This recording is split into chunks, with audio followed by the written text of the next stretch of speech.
Welcome back to my studio. My name is Hector Acuna. I'm an artist living in Southeast Wisconsin. In this video, I'm going to show you how to make a color isolator, which is a simple tool that can be made with common everyday materials that you may already have access to.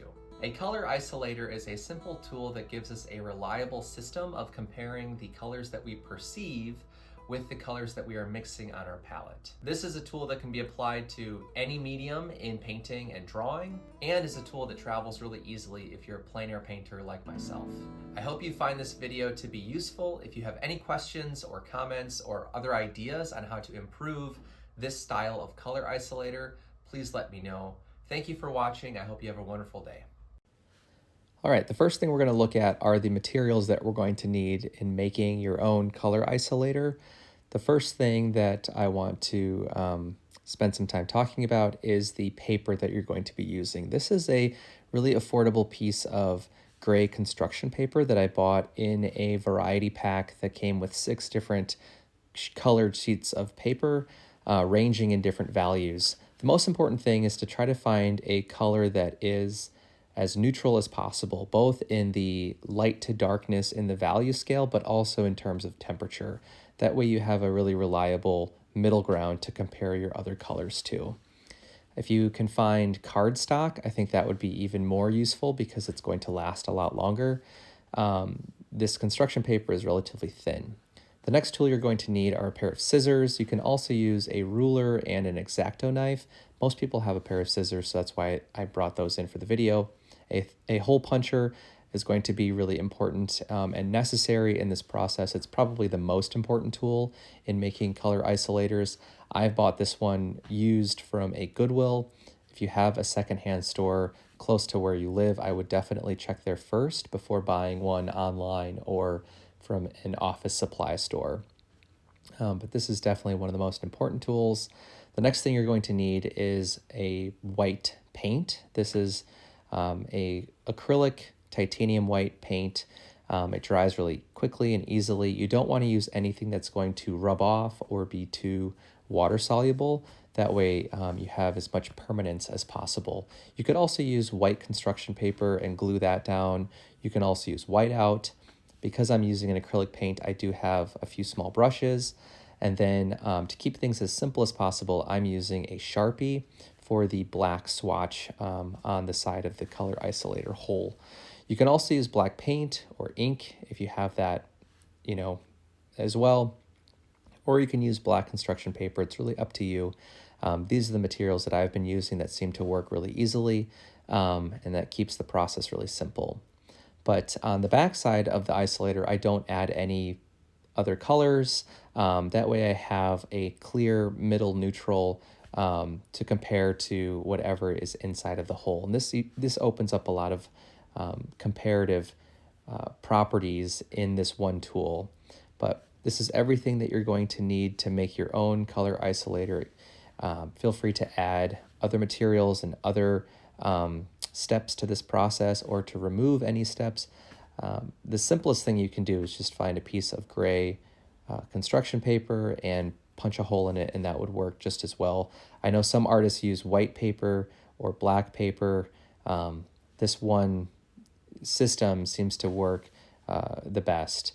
The other thing I'm going to do in the video is add a layer of packaging tape to the outside of the isolator as a way of extending the life of the paper, but also as a way to provide a barrier between the paper and small color notes of oil paint that I might want to use directly on top of the tool. That way I have a really quick comparison between my paint mixture and whatever I'm observing inside of the hole of the color isolator. That's also an optional step, but yeah, anyway, we'll go ahead and get started. I'm going to cut out a small rectangle out of the paper. I'm not measuring. I'm just trying to think of something that's a size that's going to be easy to travel with. My hole puncher is only allowed to reach maybe an inch to an inch and a quarter from the edge of the paper. So if I want the hole to be in the middle of the paper, I have to cut out a piece that's, around 2 inches or so. But anyway, then the next step is to punch the hole out of the paper. Once that's done, we can go ahead and start adding in our Sharpie and paint. Here I'm just showing you how far the hole punch can reach from the outside of the paper. So we'll take our Sharpie and make a small rectangle around the outside of the hole.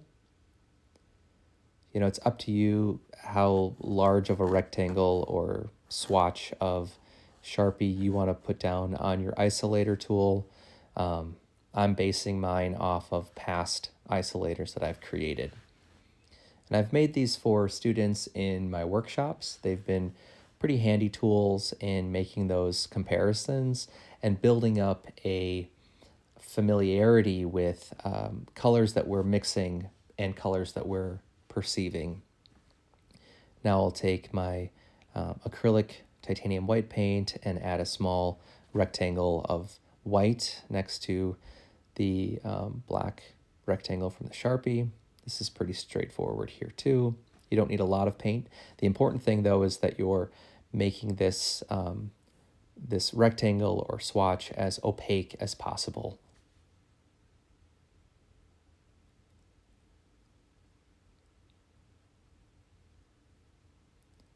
I would recommend using acrylic paint here as opposed to oil paint because this is on a piece of unprimed paper.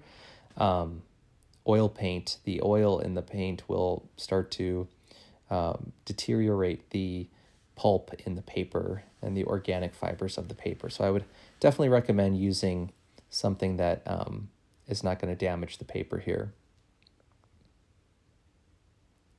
And then you just let this dry for however long it takes your paint to dry. This acrylic paint probably will need 30 minutes to an hour to fully cure before I start using it or putting it into my plein air backpack or with my other materials and tools.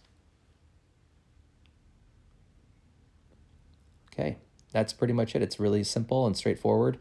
Now I'll show you how to use the color isolator in a quick demo example. So to show how to use the color isolator, I'm going to be looking at this book cover on the artist Richard Diebenkorn. Your color isolator is a tool that you can use when you're painting from direct observation outdoors in the landscape. You can use it when you're painting from photographs. You can also use it during, you know, a life drawing or life painting session. It's really up to you. The key thing that we're doing when we're using the color isolator is that we are making these relative comparisons between the inside circle, whatever color or colors are being viewed inside of that circle, against the properties of our white, our black, and our gray areas of color on the isolator. So when I look through the hole down at the book cover, the orange that is being viewed on Richard Diebenkorn's, you know, painting, I can see that it's a lot darker than the white, and I can see that it's a lot lighter than the black. I'm already starting to gauge in terms of value how light or dark the orange is against these extreme areas of the value scale. Now, when we flip over the isolator, we can see the orange is a lot closer to that middle value in terms of light and dark. And you can double check this by moving the isolator around your reference and start to see where the value of the color that is being isolated falls in terms of light and dark. Now I'm going to use my oil painting palette that has just a handful of colors on it currently that are open or wet. And because the local color of what is being viewed through the isolator is orange, I'm going to start with my cadmium orange. And what I'm doing is taking my palette knife and hovering over the isolator so it's not actually touching the paper. I can move my focus from the point of my palette knife that has a color mixture on it and compare that to what I'm seeing inside of the circle on my isolator. So the cadmium orange alone was way too chromatic and it was a little too light. So I'm taking a little bit of ultramarine blue and mixing that in with my cadmium orange. Initially, it became too green, so I grabbed more of the cadmium orange, a little bit of cadmium yellow medium, and lightened up my mixture while also bringing back some of the warm temperature and chroma back into the mixture. So I don't have most of my reds or burnt sienna colors on my palette. I did have a little bit of alizarin permanent, so this reddish, cool red, magenta type of color is going to help push our orange a little bit more towards the kind of violet spectrum of the color palette. So that already is getting a lot closer to what I'm observing through the color isolator. I might have to lighten it up a little bit with titanium white just to bring it closer to the value that I'm observing in the color isolator. Now it's really up to you how exact you want your mixture to match what it is that you're observing through the isolator. I typically use this as a tool that's going to help me get in the ballpark or sort of general range of my palette. And then I can adjust the mixtures based on what I'm seeing in my painting. As we know, color relationships are really key to portraying our subject matter in a convincing or believable illusion. And one of the things that the isolator does best is that it removes the context of whatever we're trying to observe in terms of a single color property, and base that on this objective reference point, especially when we think about chroma and value and temperature. And that's probably the biggest benefit of incorporating a color isolator into your practice, especially if you're new to painting from life and direct observation, where seeing the inherent properties of a particular color can be really difficult or challenging, especially with a subject that is changing or is being viewed under changing light. So hopefully that helps, just seeing it in practice and hearing a little bit about the ways that I've incorporated color isolators into my process. If you have any questions about using them, or if you want to share ways that you like to use a color isolator, please feel free to share those down in the comments.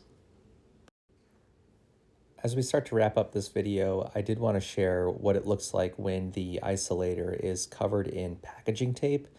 So you can see here it has a much shinier surface quality, which that might be problematic if that gets in the way of noticing those relative comparisons between the white, the black, or the gray reference points on the isolator. But I just wanted to share what they look like side by side. Adding the tape does help give the paper a little bit more stability, and it will definitely last a lot longer this way. And you can see where with oil paint, especially because it is wet for so long, you can apply a small color note with oil paint directly on the surface of the tape, and it's really easy to wipe off and get back to that starting point of the color of the paper. So hopefully that helps, just seeing that as another way of extending the life of your isolators. There were a few things that I forgot to mention during the video. The first is that when you're using the isolator, especially if you're not in your studio and you're working in plein air, be mindful of the way that you're holding the tool over your palette and up in front of your view. The lighting that is hitting the tool might be different in both of those conditions, and that might be throwing off some of the relationships that you're observing over your palette and in your painting. So think about that while you're holding your tool.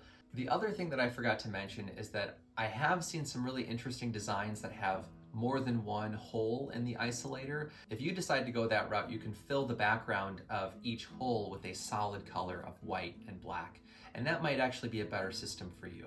I also just wanted to say thank you to a few artists who have written books that have inspired me to give the color isolator a try.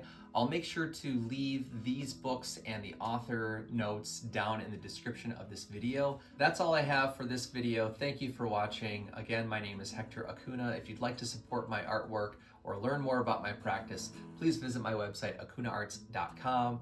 I hope that this video has been helpful. Have a nice day.